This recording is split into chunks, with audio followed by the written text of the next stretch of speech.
Bismillahirrahmanirrahim. Assalamualaikum warahmatullahi wabarakatuh. Bagaimana kabarnya anak-anak? Kita sama-sama berdoa. Semoga kita senantiasa diberikan kesehatan dan keselamatan oleh Allah Subhanahu wa Ta'ala. Anak-anakku yang Bapak banggakan, pada pertemuan hari ini kita akan melanjutkan pertemuan kita tentang bentuk pangkat, bentuk akar, dan logaritma. Namun sebelum kita melanjutkan pembelajaran kita tentang logaritma, mari kita sama-sama memulai dengan berdoa. Berdoa dimulai.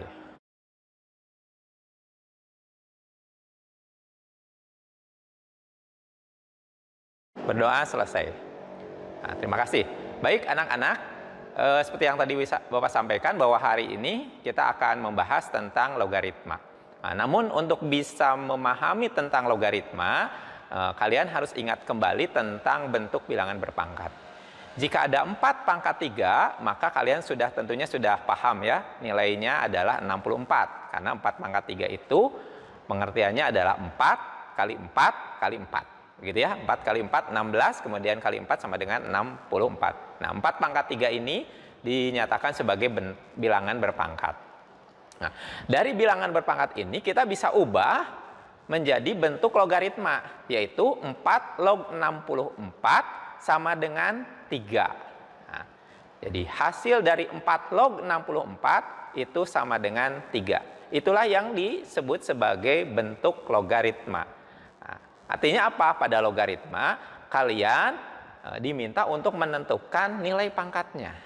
Ya, jadi ada hubungan antara bilangan pangkat dengan logaritma, sehingga biasa dinyatakan bahwa logaritma merupakan operasi kebalikan dari bilangan pangkat. Nah, secara umum logaritma biasa didefinisikan sebagai A log B sama dengan C, atau dibaca logaritma B dari A sama dengan C, di mana A itu disebut sebagai bilangan basis dengan syarat A-nya harus lebih dari 0 dan A-nya tidak sama dengan 1.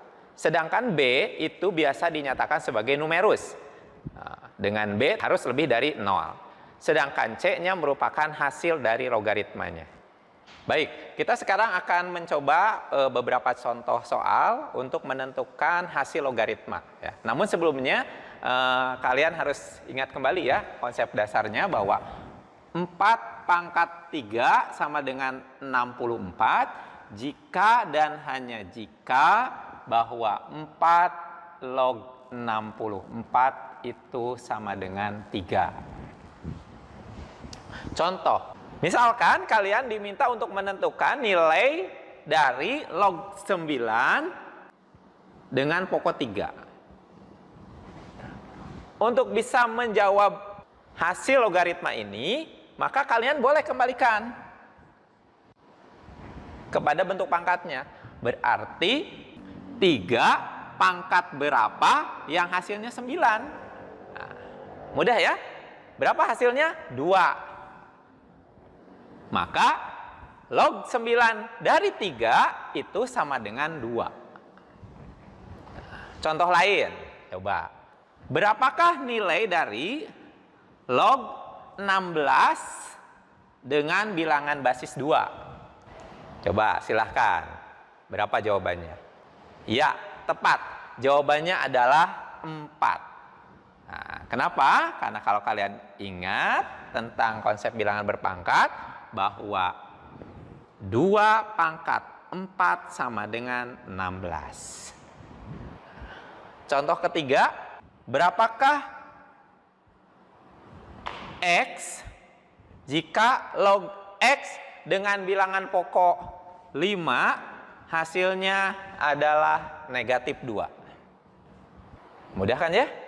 Berarti kalian tinggal tentukan 5 pangkat negatif 2 hasilnya adalah berapa?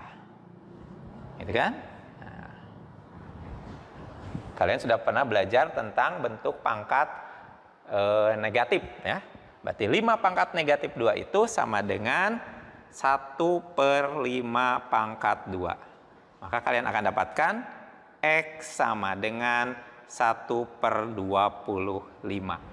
Nah, maka di sini X sama dengan 1/25 atau 5 log 1/25 sama dengan negatif 2.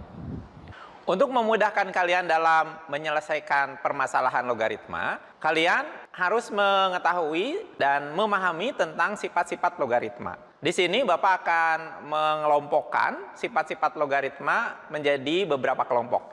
Kelompok pertama Bapak sebut sebagai sifat dasar. Logaritma dari A dengan basis A itu sama dengan 1. Nah, perhatikan. Jadi, kalau bilangan basisnya sama dengan numerusnya, maka hasil logaritmanya adalah 1. Jadi, logaritma dari A dengan basis A sama dengan 1. Jadi, lebih mudahnya memahaminya adalah ketika numerus dan bilangan pokoknya sama, ya, masing-masing A tadi, maka hasil logaritmanya adalah 1. Tetapi jika kalian ingin menentukan nilai logaritma dengan numerus 1 di mana bilangan basisnya adalah A, maka nilai logaritmanya sama dengan 0. Sifat berikutnya disebut dengan sifat operasi. Nah, karena di sana nanti ada operasi-operasi. Sifat operasi pertama yaitu logaritma B dari A ditambah logaritma C dari A itu sama dengan logaritma B kali C dari A. Nah, perhatikan. Jika ada dua buah bilangan logaritma dengan bilangan basis sama, masing-masing A, kemudian dijumlahkan, maka hasilnya kalian bisa tentukan kedua numerusnya kita kalikan. Sehingga didapatkan bentuk logaritma B kali C dari A. Sifat operasi yang kedua yaitu sifat pengurangan. Logaritma B dari A dikurangi logaritma C dari A itu sama dengan logaritma B dibagi C dari A. Sekali lagi, perhatikan untuk sifat operasi pengurangan. Jika ada dua buah bilangan logaritma dengan bilangan basis yang sama, kemudian kita cari selisihnya, maka kita bisa menentukan hasilnya dengan cara menentukan pembagian kedua numerusnya. Nah, sehingga hasil akhirnya adalah logaritma B per C dari A. Sifat operasi yang ketiga, jika ada bentuk logaritma B pangkat N dari A pangkat M, maka dapat dinyatakan menjadi N per M kali logaritma B dari A. Jadi kalau bilangan numerusnya berupa bentuk pangkat B pangkat N, kemudian bilangan basisnya berupa bentuk pangkat A pangkat M, maka kalian tinggal keluarkan pangkatnya ya, dikedepankan menjadi N per M dikali dari logaritma B dari A. Untuk bisa memahami sifat-sifat tadi, kita akan masuk ke contoh. Kita akan coba contohkan beberapa soal untuk kita gunakan sifat-sifat dalam menyelesaikannya. Contoh pertama, logaritma 8 dari 2 ditambah logaritma 6 dari 2 dikurangi logaritma 12 dari 2. Di sini kalian bisa lihat ya bahwa ada 3 bilangan logaritma dengan basis yang sama masing-masing 2 dan dioperasikan dengan operasi penjumlahan dan pengurangan. Berdasarkan sifat operasi, berarti kalian boleh lakukan di sini mengalihkan numerus 8 dengan 6 kemudian dibagi dengan numerus 12. Sehingga bentuk operasi dari log 8 dari 2 ditambah log 6 dari 2 dikurangi log 12 dari 2 bisa kita nyatakan sesuai dengan sifatnya menjadi logaritma dari 8 kali 6 dibagi 12 dari 2. Atau boleh kita sederhanakan menjadi log 4 dari 2. 8 kali 6, 48 dibagi 12 itu sama dengan 4. Nah, kalau kalian sudah bisa menentukan bentuk sederhananya seperti ini, berarti kembali ke konsep dasarnya, 2 log 4 hasilnya adalah 2. Kita sekarang coba contoh kedua. Di sini Bapak sudah berikan sebuah soal, yaitu log 8 dari setengah ditambah log akar 3 dari 9. Berapa hasilnya? Apakah soal ini bisa langsung diselesaikan dengan menggunakan sifat operasi, dengan operasi penjumlahan? Nah, tentunya belum bisa. Kenapa? Karena bilangan basisnya masih berbeda. Lalu bagaimana menyelesaikan soal ini? Ingat, kalian ada sifat operasi yang ketiga, di mana numerus dan bilangan basisnya kita harus nyatakan ke dalam bentuk bilangan pangkat. Nah, sebagaimana kalian sudah pelajari bahwa 1/2 itu berarti bisa kalian ubah menjadi 2 pangkat negatif 1. Sedangkan 8 bisa kalian ubah menjadi 2 pangkat 3. Nah, sehingga suku pertama log 8 dari setengah itu dapat kalian nyatakan menjadi bentuk log 2 pangkat 3 dari 2 pangkat negatif 1. Sedangkan untuk log akar 3 dari 9 berarti kalian boleh nyatakan menjadi bentuk logaritma dari 3 pangkat 1/2 dari 3 pangkat 2. Selanjutnya sesuai dengan sifat operasi ketiga tadi, berarti bentuk log 2 pangkat 3 dari 2 pangkat negatif 1 dapat kita nyatakan menjadi 3 per negatif 1 dikali log 2 dari 2. Sedangkan untuk bentuk log 3 pangkat 1/2 dari 3 pangkat 2, berarti kalian boleh nyatakan menjadi setengah per 2 kali log 3 dari 3. Nah, dari sini kalian sudah bisa menggunakan sifat dasar di mana ada bentuk logaritma dengan numerus dan bilangan basis yang sama. Nah, sebagaimana kalian sudah pahami, jika ada bilangan logaritma dengan numerus dan basis sama, maka nilai logaritma tersebut adalah 1. Per 1 kita kalikan dengan 1, kemudian ditambahkan dengan 1/2 atau setengah dibagi 2 kita kalikan dengan 1. Nah, sehingga bentuk ini tinggal kalian hitung saja, negatif 3/1 berarti negatif 3 dikali 1, negatif 3 ditambah 1/2 dibagi 2 itu sama dengan 1/4 dikali 1 berarti hasilnya 1/4. Maka hasil akhirnya adalah negatif 3 ditambah 1/4 yaitu negatif 2/3/4. Setelah kalian memahami 2 sifat logaritma tadi ya, 2 kelompok sifat logaritma yaitu sifat dasar dan sifat operasi, sekarang kita akan masuk ke sifat lanjutan ya. Di sini ada 4 sifat lanjutan dari sifat-sifat logaritma. Yang pertama, logaritma B dari A itu sama dengan 1 per logaritma A dari B. Jadi kita bisa balik ya, gitu ya. Kalau tadinya bilangan basisnya A, numerusnya B, kita tukar posisinya menjadi numerusnya A dan basisnya B ya. Jadi logaritma B dari A itu sama dengan 1 dibagi logaritma A dari B ya, dibalik ya. Nah, sedangkan sifat lanjutan yang kedua yaitu logaritma B dari A dapat kita nyatakan menjadi bentuk logaritma B dibagi logaritma A. Nah, dengan basisnya berapa tuh di sana kosong gitu ya. Di sana tidak terlihat basisnya. Basisnya bebas ya. Jadi kalian nanti bisa tentukan berapa basisnya. Tentunya disesuaikan dengan hal yang diketahui biasanya gitu dalam soalnya ya. Nah, kemudian sifat lanjutan yang ketiga yaitu di sini ada operasi perkalian, tetapi kalian perhatikan bilangan basisnya berbeda-beda ya. Log B dari A dikali log C dari B dikali log D dari C. Nah, ternyata basisnya beda-beda. Ada A, ada B, ada C. Tapi kalau kalian perhatikan di sana terlihat bahwa numerus dari logaritma pertama sama dengan basis dari logaritma yang kedua. Sedangkan numerus logaritma kedua sama dengan basis dari logaritma yang ketiga.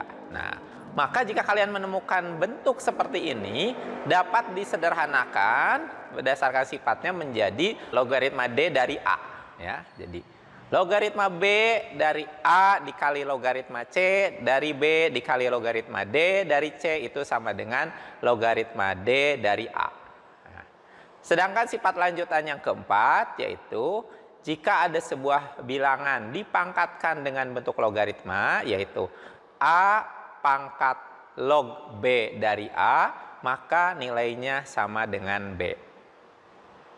Nah, kita akan coba menggunakan sifat-sifat lanjutan ini dalam sebuah contoh soal. Ya. Jika 3 log 5, ini perhatikan 3 log 5 atau logaritma 5 dari 3 itu kita nyatakan sebagai A, kemudian logaritma 4 dari 3 kita nyatakan sebagai B, berapakah nilai dari logaritma 15 dari 12. Nah, bagaimana menyelesaikan soal ini? Nah, dengan kalian belajar sifat-sifat lanjutan, soal ini dapat kita selesaikan. Ya. Langkah pertama adalah kalian gunakan sifat lanjutan yang kedua, yaitu ubah bentuk logaritma 15 dari 12 ini menjadi logaritma 15 dibagi logaritma 12. Tadi bisa Bapak sampaikan, berapa sih nilai bilangan pokoknya atau basisnya? Itu bebas, tergantung pada basis yang sudah diketahui. Karena basis yang diketahuinya 3, maka kita nyatakan bentuk logaritma 15 dari 12 ini menjadi 15 dari 3 dibagi log 12 dari 3. Jadi kita nyatakan sebagai bilangan logaritma dengan basis 3. Nah, selanjutnya kalian bisa gunakan kembali sifat operasi ya, di mana numerus 15 ini dapat kalian nyatakan ke dalam bentuk perkalian yaitu 3 kali 5. Ya. Sedangkan untuk penyebutnya berarti kalian bisa nyatakan menjadi bentuk logaritma 3 kali 4 ya, dengan basis 3. Ingat, karena numerusnya bentuk perkalian, berarti dasarnya dari penjumlahan.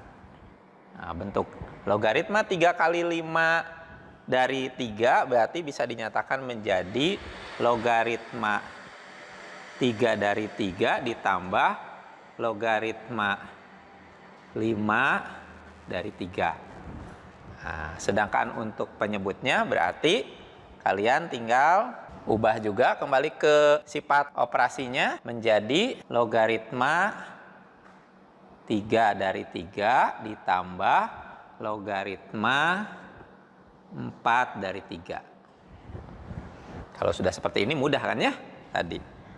Logaritma 3 dari 3 karena numerus dan basisnya sama berarti sesuai dengan sifat dasarnya itu sama dengan 1. Sedangkan logaritma 5 dari 3 sesuai dengan pernyataan yang disampaikan di awal soal itu dapat kita nyatakan sebagai bentuk A. Maka pembilangnya sudah bisa kita temukan yaitu 1 ditambah A. Sedangkan untuk penyebutnya berarti dengan proses yang sama, logaritma 3 dari 3 itu sama dengan 1. Sedangkan logaritma 4 dari 3 sebagaimana pernyataan soalnya itu dinyatakan sebagai B. Maka hasil dari logaritma 15 dari 12 adalah 1 ditambah A dibagi 1 ditambah B. Bagaimana anak-anak? Nah, mudah-mudahan setelah kalian mengenal konsep logaritma, kemudian definisi logaritma, selanjutnya kalian mempelajari sifat-sifat logaritma, berikut contoh-contohnya, kalian bisa menyelesaikan permasalahan seputar bilangan logaritma. Di bagian akhir nanti Bapak akan berikan tugas ya, ada beberapa soal yang harus kalian kerjakan ya. Nanti soal ini akan Bapak share lewat aplikasi model. Jadi kalian nanti silahkan dicoba kerjakan sesuai dengan apa yang sudah kalian pahami, sudah kalian pelajari di pertemuan kita hari ini. sifat-sifatnya silahkan kalian gunakan untuk menyelesaikan permasalahan seputar soal-soal logaritma. Baik, mungkin itu saja yang bisa Bapak sampaikan di pertemuan hari ini. Tetap semangat, tetap sehat, kalian pasti bisa.